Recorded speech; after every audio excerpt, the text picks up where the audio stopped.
What's going on, Bay Mechanic here, and today we're just replacing quick upper control arms on this G37 to these Z1 adjustable upper control arms. These upper control arms aren't necessarily bad, they're just worn out over time, and you know, this is a personal vehicle of mine, so we're just gonna replace these upper control arms.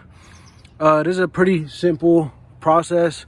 You don't need to take the shock or coilovers out. If you have coils or if you got stock shocks, you should be able to just squeeze in your sockets or wrench to take these two bolts off, and you will also need to take this bolt off.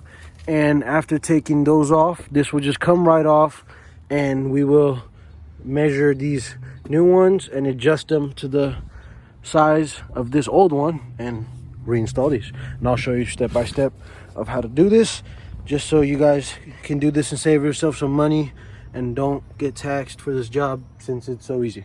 Let's get started. What I did was loosen this 14 millimeter nut up, and just like that, this comes off, and you're gonna try to get this out of there. Now I'm gonna grab a hammer and, you know, just tap it here and there a few times, and it'll just pop right out. I'll show you guys what that looks like. After you take this bolt off, you do also want to take off this 12 millimeter from either your stock shocks or your coilovers to prevent this brake line from hyperextending, because we're going to drop this arm down. And to access this control arm better, now we just take off these two 14 millimeter bolts, and this bad boy should come right off. I might have been wrong about not having to take this coil slash shock off, because these bolts, as you see, are just not able to come out. So no problem, we come up here and it's just 3 12 millimeters, 1, 2, and 3 that have to come off, and we can drop the shock and take these bolts off, and we can put these new Z1 upper control arms in. All right, just like that, this upper control arm is out. What I did actually have to do though is take out this end of the sway bar link that's connected to the sway bar to give us the clearance to drop this shock and pull out the two bolts, because without removing that sway bar link, and it's not gonna completely drop. So now we're gonna grab the right side, which is, I believe, this one, because it has an R on it, and we're gonna try to exactly match that up, and I'll show you guys what that looks like matched up.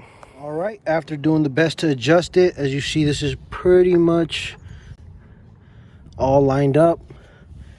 You see, it's with the adjustments that Z1 gave us, got it pretty much to line up.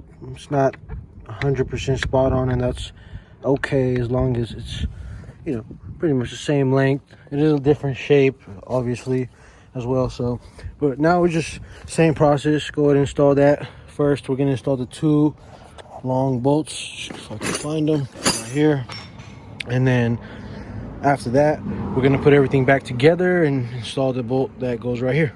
Show you guys the final results. All right, just like that, after tightening in this last screw, we are all done. Quick and easy upper control arm replacement. There's this 10 millimeter bolt, however, that is right here somewhere, that holds that power steering reservoir in, and you're gonna have to take that out when you're running these Z1s, because it'll stick out too long and it will not allow these to have much movement, and it'll mess it up. So make sure you do take that 10 millimeter off, and yeah.